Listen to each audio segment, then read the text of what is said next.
जय हिंद। आज की इस क्लास में हिंदी का टॉप 50 VBI ऑब्जेक्टिव क्वेश्चन देखेंगे। सारे प्रश्न बोर्ड मॉडल क्वेश्चंस लिए गए हैं और एग्जाम के लिए काफ़ी ही महत्वपूर्ण है। अगर आप किसी भी सवाल का जवाब जानते हैं तो कमेंट बॉक्स में ज़रूर बताएं, इससे आपका रिवीजन भी हो जाएगा। तो चलिए शुरू करते हैं आज के एक नए क्लास को। 1 नंबर सवाल दिया है, 20 के दांत शीर्षक कहानी के कहानीकार कौन है? तो 20 के दांत शीर्षक कहानी के कहानीकार है नलिन बिलोचन शर्मा। ऑप्शन नंबर 20 का सही उत्तर है। 2 नंबर सवाल है, 20 के दांत पाठ की विद्या क्या है? 20 के दांत पाठ की विद्या क्या है? ऑप्शन दिया है निबंध, व्यक्ति चरित्र, कविता, कहानी।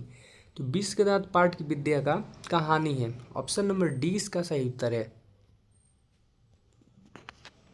3 नंबर सवाल है, खोखा खोखी किस भाषा का शब्द है? खोखा खोखी किस भाषा का शब्द है? तो वह बांग्ला का भाषा है। ऑप्शन नंबर हो जाएगा ए इसका सही उत्तर।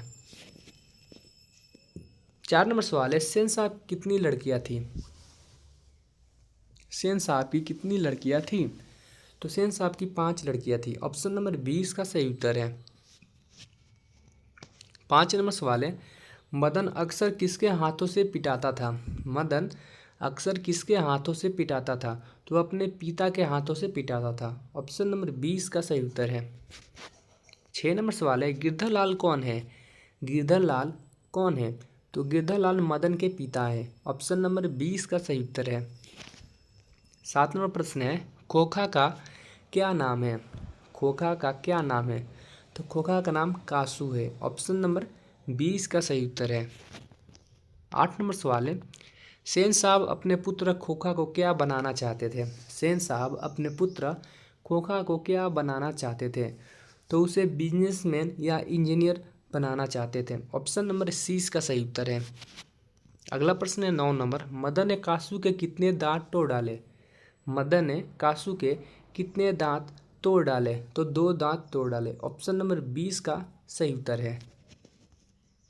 10 नंबर सवाल है, भारत से हम क्या सीखे के रचनाकार कौन है? भारत से हम क्या सीखे के रचनाकार कौन है? तो भारत से हम क्या सीखे रचनाकार मैक्स मुलर है। ऑप्शन नंबर 20 का सी इसका सही उत्तर है। 11 नंबर सवाल है, संस्कृत भाषा और यूरोपियन भाषा का तुलनात्मक व्याख्यान किसने दिया है? संस्कृत भाषा और यूरोपियन भाषा का तुलनात्मक व्याख्यान किसने दिया है? तो वह मैक्स मूलर ने दिया है। ऑप्शन नंबर 20 का सही उत्तर है। 12 नंबर सवाल है, मैक्स मूलर को वेदांतियों का वेदांती किसने कहा? मैक्स मूलर को वेदांतियों का वेदांती किसने कहा? तो स्वामी विवेकानंद ने कहे। ऑप्शन नंबर 20 का सही उत्तर है। अगला प्रश्न है 13 नंबर, लिपजिंग विश्वविद्यालय में मैक्स मूलर ने किस भाषा का अध्ययन किया? लिपजिंग विश्वविद्यालय में मैक्स मूलर ने किस भाषा का अध्ययन किया? तो संस्कृत का अध्ययन किया। ऑप्शन नंबर सी इसका सही उत्तर है। अगला प्रश्न है 14 नंबर, नालंदा विश्वविद्यालय कहाँ स्थित है? नालंदा विश्वविद्यालय कहाँ स्थित है? तो नालंदा विश्वविद्यालय बिहार में स्थित है। ऑप्शन नंबर सी इसका सही उत्तर है। 15 नंबर सवाल है, मेघदूत नामक पुस्तक का अनुवाद जर्मन भाषा में किसने किया? मेघदूत नामक पुस्तक का अनुवाद जर्मन भाषा में किसने किया? तो मैक्स मूलर ने किया। ऑप्शन सी इसका सही उत्तर है। 16 नंबर सवाल है, दारिश क्या है? दारिश क्या है? तो दारिश एक सोने का प्राचीन कालीन सिक्का। ऑप्शन नंबर 20 का सही उत्तर है। 17 नंबर सवाल है, मैक्स मूलर का जन्म कहाँ हुआ था? तो मैक्स मूलर का जन्म डेसाउ जर्मनी देश में हुआ था। ऑप्शन नंबर ए इसका सही उत्तर है। 18 नंबर सवाल है, मुंडा किस देश की जाति है? मुंडा किस देश की जाति है? तो मुंडा भारत की ही जाति है। ऑप्शन नंबर डी इसका सही उत्तर है। 19 नंबर सवाल है, वारेन हेस्टिंग्स क्या था? वारेन हेस्टिंग्स क्या था? तो वारेन हेस्टिंग्स भारत का गवर्नर जनरल था। ऑप्शन नंबर ए इसका सही उत्तर है। 20 नंबर सवाल है, फिनिक्स था, तो इनमें से फिनिक्स एक आश्रम था। ऑप्शन ए इसका सही उत्तर है। 21 नंबर सवाल है, अंतर्राष्ट्रीय अहिंसा दिवस के रूप में मनाया जाता है? तो अंतर्राष्ट्रीय अहिंसा दिवस के रूप में 2 अक्टूबर को मनाया जाता है, यानी गांधी जी के जन्म तिथि के ही दिन अंतर्राष्ट्रीय अहिंसा दिवस के रूप में मनाया जाता है। ऑप्शन नंबर ए इसका सही उत्तर है। 22 नंबर सवाल है, गांधी जी अफ्रीका से लौटकर कब आए थे? तो गांधी जी अफ्रीका से लौटकर 1915 ईस्वी में आए थे। ऑप्शन 20 का सही उत्तर है। 23 नंबर सवाल है, सर्वोदय का कार्यक्रम किसने चलाया? सर्वोदय का कार्यक्रम किसने चलाया? तो महात्मा गांधी ने चलाया। ऑप्शन नंबर सी इसका सही उत्तर है। 24 नंबर सवाल है, घृणा को जीता जा सकता है? तो घृणा को प्रेम से जीता जा सकता है। ऑप्शन नंबर ए इसका करेक्ट आंसर है। 25 नंबर सवाल है, सत्य के साथ मेरे प्रयोग किसकी पुस्तक है? तो सत्य के साथ मेरे प्रयोग महात्मा गांधी की पुस्तक है। ऑप्शन नंबर डी इसका सही उत्तर है। 26 नंबर सवाल है, हिंद स्वराज के रचनाकार है? तो हिंद स्वराज के रचनाकार है महात्मा गांधी। सही उत्तर हो जाएगा ऑप्शन नंबर ए। 27 नंबर सवाल है, हरिजन के संपादक कौन थे? तो हरिजन के संपादक थे महात्मा गांधी। ऑप्शन नंबर सही हो जाएगा बी। 28 नंबर सवाल है, भारतीय संस्कृति किसकी प्रतीक है? तो भारतीय संस्कृति भिन्न भिन्न संस्कृतियों के सामंजस्य की प्रतीक है। ऑप्शन डी इसका सही उत्तर है। 29 नंबर सवाल है, बहादुर शीर्षक कहानी के कहानीकार है?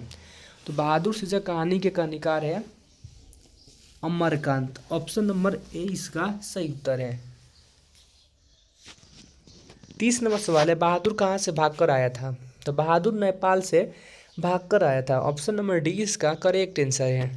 31 नंबर सवाल है, 9 2 11 होना मुहावरे का अर्थ क्या है? तो मुहावरा से भी एग्जाम में प्रश्न पूछे जाते हैं। तो 9 2 11 होना मुहावरे का अर्थ है कि भाग जाना। ऑप्शन नंबर 20 का सही उत्तर है। 32 नंबर सवाल है, अमरकांत का जन्म कहाँ हुआ? तो अमरकांत का जन्म इनमें से कहाँ हुआ था? तो बलिया उत्तर प्रदेश में हुआ था। ऑप्शन नंबर ए इसका सही उत्तर है। 33 नंबर सवाल है, जिंदगी और जोंक किसकी कहानी है? तो जिंदगी और जोंक अमरकांत की कहानी है। ऑप्शन नंबर डी इसका सही उत्तर है। 34 नंबर सवाल है, बहादुर का पूरा नाम क्या था? तो बहादुर का पूरा नाम दिल बहादुर था। ऑप्शन 20 का सही उत्तर है। 35 नंबर सवाल है, बीच की दीवार किसकी रचना है? बीच की दीवार किसकी रचना है? तो ये भी अमरकांत की ही रचना है। ऑप्शन 20 का सही उत्तर है। 36 नंबर सवाल है, रिश्तेदार की पत्नी के कितने रुपए खो गए थे? तो रिश्तेदार की पत्नी के 11 रुपए खो गए थे। सही उत्तर हो जाएगा ऑप्शन नंबर ए। 37 नंबर सवाल है, रहीरास की कृति है? तो रहीरास गुरु नानक की कृति है। ऑप्शन नंबर 20 का सही उत्तर है। 38 नंबर सवाल है, राम नाम बीनू बिरथे जगी जन्मा यह पंक्ति डैश की है?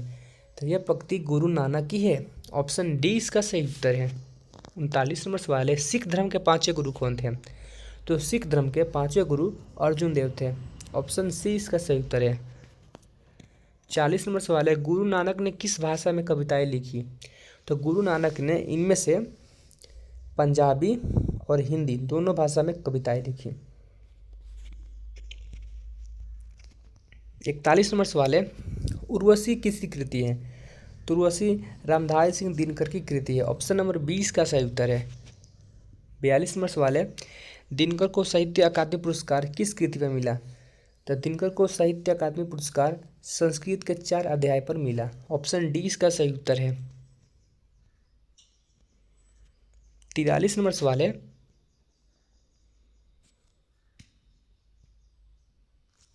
दिनकर को ज्ञानपीठ पुरस्कार किस रचना प्राप्त हुआ? तो ज्ञानपीठ पुरस्कार रसीमरती पर मिला था। ऑप्शन नंबर ए इसका सही उत्तर है।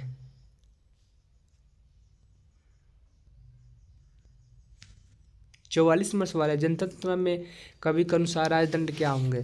तो जनतंत्र में कवि के अनुसार राजदंड फावड़े और हल होंगे। ऑप्शन नंबर सी इसका सही उत्तर है। 45 नंबर सवाल है, कवि के अनुसार जनतंत्र के देवता कौन है? तो कवि के अनुसार जनतंत्र के देवता किसान और मजदूर है। ऑप्शन नंबर सी इसका सही उत्तर है। 46 नंबर सवाल है, भारत सरकार ने दिनकर को कौन सा अलंकरण प्रदान किया? तो इनमें से पद्म विभूषण प्रदान किया। ऑप्शन नंबर डी इसका सही उत्तर है।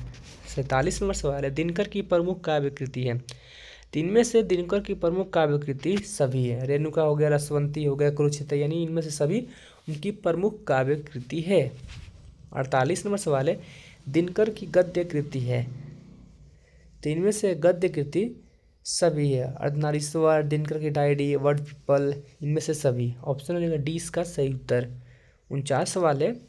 49 नंबर, किसे सिंहासन खाली करने की बात कही गई है? तो इनमें से राजतंत्र को और सामंतवाद को, दोनों को सिंहासन खाली करने की गई है। 50 नंबर सवाल है, जनतंत्र के जन्म के कवि कौन है? तो जनतंत्र के जन्म के कवि है रामधारी सिंह दिनकर। ऑप्शन हो जाएगा ए इसका सही उत्तर। अगर आप चैनल पे पहली बार आए हैं, चैनल को सब्सक्राइब कर ले, वीडियो को लाइक करिए और शेयर करें ताकि दूसरे विद्यार्थियों को भी हेल्प हो सके। मिलते हैं कौन वीडियो के साथ और एक अच्छे टॉपिक के साथ। तब तक के लिए जय हिंद, वंदे मातरम।